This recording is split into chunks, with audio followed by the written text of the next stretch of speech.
Rádio Independente. Direto ao ponto. O quadro Direto ao Ponto, que tem o oferecimento de Heineken Tecnologia em Higienização. Atuamos no desenvolvimento de produtos e processos para higienização e desinfecção. Acesse nossas redes sociais, @Heineken Química. Lembrando que Heineken, a gente escreve Heineken.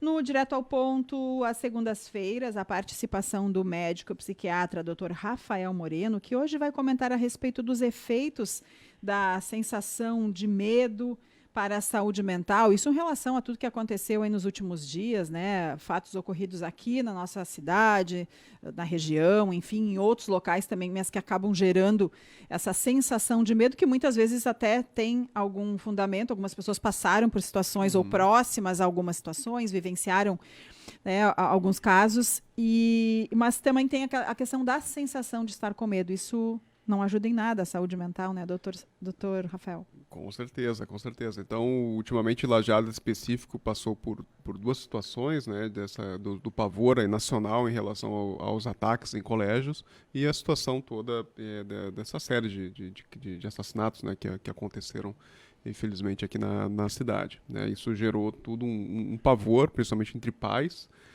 E os grupos de WhatsApp, né, eu sou pai também, a gente participa, né, eram contaminados, né, desse tipo de medo, de insegurança, tanto que dia 20, né, que foi o prometido, aquele ataque em massa, né, que de fato, felizmente, não aconteceu nada, né, acho que teve só um incidente, né, que leve, assim, que pegaram, mas em outra cidade aqui do estado, tá, mas muitos pais não levaram os filhos no colégio, né, naquele dia, tá. E aí que a gente questiona o que de fato isso impacta na saúde mental dos pais, né? Isso também na saúde mental das crianças, tá? E o importante, eu acho que principalmente dos pais, de estarem cobrando tanto das instituições de segurança quanto das instituições de educação as medidas necessárias para a segurança escolar e das crianças. Porque se a gente passa a passar comentar isso com as crianças demais, a gente pode criar traumas desnecessários nas crianças, tá? Criando medos desnecessários nas crianças e talvez o que de fato vai mudar, tá? Se a criança souber que existe uma ameaça constante no colégio. O que vai ajudar na hora caso alguém entre, né? A gente precisa, de fato, de medidas para evitar com que aconteça isso dentro do colégio e quando aconteça, sim, que quem vai orientar são os professores, medidas, tá? Então, o que eu sei é que vários colégios já estão adotando dentro da sua política, dentro da sua estrutura ao longo do ano aí de treinamentos, não só para situações de invasões, mas situações de incêndio, situação daqui a pouco, sei lá, de inundação, né? O primeiros socorros, isso já está sendo feito. É isso que sim que os pais acho que tem que estar em cima dos colégios, da Secretaria de Educação, cobrando aí para caso aconteça alguma situação, sim, da gente ter um mínimo de noção, assim, um mínimo do que fazer, assim como a gente vai no avião, às vezes a gente também tem que ter essa noção em caso de algum problema grave, mas me questiono se é produtivo, sim, a gente ficar comentando isso diretamente com as crianças, com os adolescentes, o que de fato vai mudar isso, acredito que só piore. E lembrar que dentro a gente viu que tem muita fake news, tá? Tem muita notícia falsa, tá? E a gente criar um medo em cima das pessoas, das crianças principalmente, baseado em falsas premissas, né, em fake news, aí sim fica mais grave ainda, tá? Porque a gente cria, né, uma narrativa de extremo perigo e de fato acaba não existindo o extremo perigo.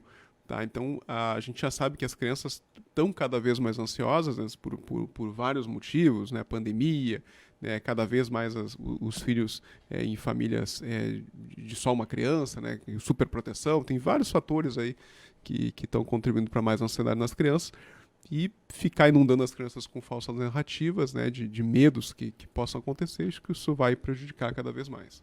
Sabe que na última semana eu participei na Prefeitura de Lajeado, de um treinamento lá. Eu acompanhei porteiros, vigias, diretores de escolas, todos com capacitação para esses momentos, se necessário for. E a gente, como o senhor falou, é importantíssimo, né? Mas falando de saúde mental, tem que ter todo esse cuidado como colocar para as crianças. Exato. Mas essa saúde mental, ela também não influencia os próprios pais? Sim, com certeza, com certeza. Acredito que a pessoa que é ansiosa previamente, ela tende a catastrofizar mais qualquer narrativa, qualquer história, né? Então, frente a um perigo real, a pessoa que tem ansiedade, ela tende a achar quase 100% de certeza de que vai acontecer aquilo e passa a agir como se de 100% de chance que fosse acontecer aquilo. Tá? O indivíduo que é mais ansioso, ele tende a fazer essa distorção, a gente chama de uma distorção cognitiva de catastrofização. Tá? Tu prevê sempre o pior cenário. Tá? É bom para algumas coisas, né? Mas Prejudica em outras. Com certeza, tá? Com certeza prejudica em outros. Então, principalmente pais que já têm, né, algum transtorno de ansiedade, já estão em tratamento, ou se reconhecem como muito preocupados, né? O ansioso, em geral, aquele indivíduo que é muito preocupado excessivamente, principalmente com dinheiro, questões de saúde, né? Então tá sempre com check-up em dia, tá sempre guardando dinheiro, poupando. Esse perfil de pessoa acaba sendo mais ansioso, né? Sempre com queixas, muitas vezes queixas somáticas, né? O ansioso, ele tende a ter mais dor no estômago, ter mais dor de cabeça, ter mais dor na tensão cervical, né? A tontura. Então, são tudo queixas que o ansioso acaba tendo mais. Então, essa pessoa tem sim uma tendência a achar que coisas terríveis, né, vão acontecer com mais frequência, assim, e tendo esse alarme todo, né, que a gente tem, aí sim é um prato cheio aí para o ansioso criar, enfim, histórias trágicas, né, de massacres, né, e vai agir na sua vida, vai agir com a sua família, vai agir com os colegas, né, olha, não leva teu filho lá porque vai acontecer uma coisa, né, a pessoa acaba agindo dessa forma. É importante se reconhecer, né, acho que o autoconhecimento, a pessoa entender mais, cada vez mais como funciona, né, e dentro da teoria cognitivo-comportamental, nós não somos o que pensamos, nós não somos o que sentimos, né? E os pensamentos, emoções fazem parte da gente, mas a gente não é aquilo. Então, sempre quando aparece, né, uma ideia na cabeça, uma emoção, da gente observar e questionar de fato aquela ideia. Isso é bem importante, não embarcar naquele pensamento que a gente chama de automático. O pensamento automático é o primeiro que vem na mente quando a gente está sob efeito de uma emoção. Porque se a gente embarca naquele pensamento, na maioria das vezes a gente está caindo numa furada. Tá? Então, de estar se observando e reforço, né, de confiança aí nas instituições de segurança, instituições de educação e obviamente, cobrar também delas medidas necessárias aí para ter o cuidado das nossas crianças. Eu acho que tem uma questão também, talvez seja... Eu fico imaginando que deveria, pelo menos, ser diferente a forma de abordagem ou de tratamento, ou de como cuidar dessa situação, dependendo da idade da criança. Porque são várias idades envolvidas aí, desde um bem pequenininho, que talvez nem ainda entenda muito bem o que está acontecendo, deve perceber a tensão ali no ar, mas talvez não saiba exatamente nem por que isso está acontecendo. Uma um pouquinho maior, as que já talvez acompanham em algum momento, ou na televisão, ou no celular mesmo, onde passa alguma notícia, onde... Enfim, já tem mais noção do que está acontecendo, ou que poderia vir a acontecer, já entende melhor a conversa ali dos pais, ou enfim, né? Então, também deve ter um cuidado nessa diferenciação aí de como abordar ou não abordar, deixar ainda, blindar um pouco ainda conforme a idade. Com certeza, acho que quanto menor a criança, a capacidade de compreensão verbal ela é mais limitada, né? Então, talvez... Não vai fazer sentido, né, fazer uma abordagem da situação de perigo com uma criança, mas realmente orientação de professores, e quanto mais velho ali, o adolescente, de como abordar. Lembrar que, infelizmente, tá, em algumas situações, tá, isso, estudos baseados a nível mundo, o perpetuador da violência é um jovem do colégio. Tá? Então, não é só ensinar como agir na situação, né, porque daqui a pouco quem está no colégio lá que vai fazer o ataque está recebendo treinamento também de como é que as pessoas vão agir na hora do ataque, né? Então, Por isso que trabalhar com prevenção de violência em colégio ainda não tem receita de bolo. Isso a nível mundo. Eu fui ler alguns estudos a nível mundo, Estados Unidos principalmente tem muito estudo falando sobre a questão de ataques em colégio, e a gente não tem ainda um perfil de quem é o violentador. Tá? Muitas vezes uma pessoa sem vínculo nenhum com o colégio, alguma vez é o ex-aluno, alguma vez é o aluno. Tá? Então, agora tem até situações que o ataque é a mulher, mas na grande maioria das vezes são homens, né, ou meninos, né? Perfil de idade, teve até uma situação de um ataque de uma criança com um professor, né? Então, a gente também não tem um perfil de idade muito claro. Então, prevenir violência escolar, tá, é extremamente complexo, tá? É extremamente complexo, e vai também lidar também com estratégias de promoção de saúde mental, reconhecimento de transtornos mentais no colégio, porque na grande maioria das vezes, se não 100% das vezes, quem faz esse tipo de ataque tem algum transtorno mental. Tá? É muito difícil a gente entender uma pessoa em sã condições de saúde mental vai fazer um ataque, né, por motivo fútil, né? Então, o reconhecimento de transtornos mentais e tratamento dos transtornos mentais, isso vai sim, com certeza, prevenir situações de violência escolar, tá? E extraescolar também, tá? Enfim, tem que se fazer isso, essa abordagem. Né? Teve um aumento na procura de orientações, pelo menos, ou de como agir, ou de como cuidar da saúde mental a partir desses casos, eu digo, na clínica, na Resting Mind? Na prática, assim...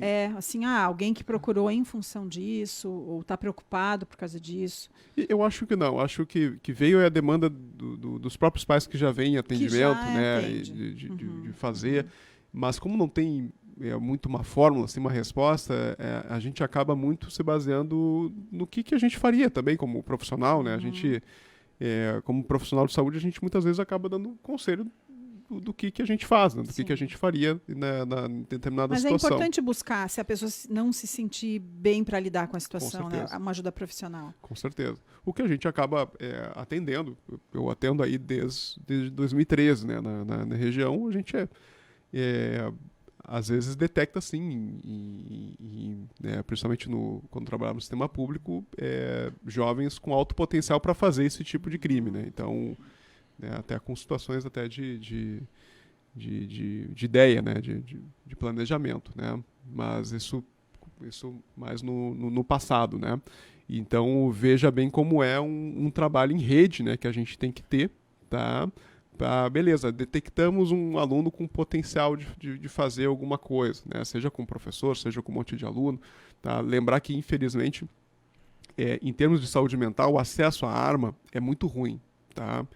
Então, não vou entrar no mérito aqui, né, se a gente tem que facilitar ou não o porte de armas, né, no nível Brasil, mas todas as pesquisas mostram que quanto mais fácil o acesso à arma, os Estados Unidos é um exemplo de muito fácil acesso à arma, mais ataques vai ter. Tá? Então, facilitar o acesso à arma aumenta o risco desse tipo. Né? Tudo tem efeito colateral. Até paracetamol, né? Se a gente toma paracetamol para dor de cabeça, pode até piorar a dor de cabeça. Tá? Então, tudo tem efeito colateral. E, infelizmente, um dos efeitos colaterais, né, da facilidade do acesso à arma é o aumento de ataques, né? Inclusive suicídios. Né? Suicídios também. Vários estudos mostram que quanto mais acesso à arma, mais suicídio tem também. Uma última questão. A gente falou antes sobre ser o interlocutor, pais, avós, enfim, com as crianças. Qual é a maneira mais equilibrada para transcrever para as crianças aquilo que está acontecendo? Eu acho que não tem receita de bolo. Eu acho que a gente tem que primeiro abordar no colégio, né, se aconteceu, o que vocês vão fazer. Tá? Perfeito. Porque se a gente orienta uma coisa e o colégio orienta outra, daqui a pouco o teu filho vai fazer uma coisa totalmente que não foi combinado lá dentro do colégio. Aí pode até deixar ele mais em risco ainda. Tá? Eu acho muito perguntar, né, ou escutar o que ele sabe, o que está acontecendo. Tá? Eu acho que isso é importante. Primeiro ouvir para depois... Exato, né? falar. Então, jogar verde, né, que a gente diz, assim, acho que é importante, tá? E porque se a gente faz senta, vou conversar contigo aqui, porque tá tendo ataques e acho que vai ter um ataque no teu colégio. Eu acho que não é bem por aí. Né?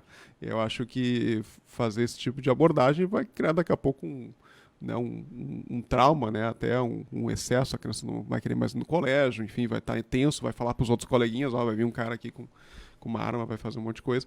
Então, eu acho que escutar se tem alguma alteração comportamental, a criança, né, já não quer ficar no colégio, está temendo, né? Então, eu acho que isso sim de abordar, escutar e com certeza levar para o colégio, para professores aí. Tá? Então, o professor hoje, né, tem um monte de tarefa, né? Não é só ensinar, né? Hoje o professor do passado tinha essa questão minha tarefa é ensinar, né, mas o colégio hoje mudou, né? O colégio hoje ele tem que proteger, ele tem que muitas vezes trabalhar questões emocionais, processo de inclusão, tem um monte de coisa, né? Prevenção de bullying, tem um monte de coisa. Hoje ser professor é uma tarefa bem árdua, né? E só lembrando, né, doutor, que em algum momento, né, esses pais ou os próprios professores, enfim, funcionários de escolas que sentirem a necessidade de buscar ajuda profissional quando for o caso, né? Até para se sentir melhor, para sentir menos medo, para passar menos medo e, assim, tentar manter a vida mais tranquila possível, né? Dentro do que já tem. Já são tantas outras questões aí para resolver e ainda mais essa. Muito obrigada, doutor Rafael Moreno. Participa conosco sempre às segundas-feiras no quadro Direto ao Ponto, que tem o patrocínio de Heineken Tecnologia em Higienização. Atuamos no desenvolvimento de produtos e processos para higienização e desinfecção, suprindo as necessidades de diversos segmentos. Nossa missão é cuidar de pessoas e do meio ambiente, com fábrica instalada na cidade de Teutônia. Obrigada, doutor Rafael. Até a próxima. Boa semana. Um abraço a todos.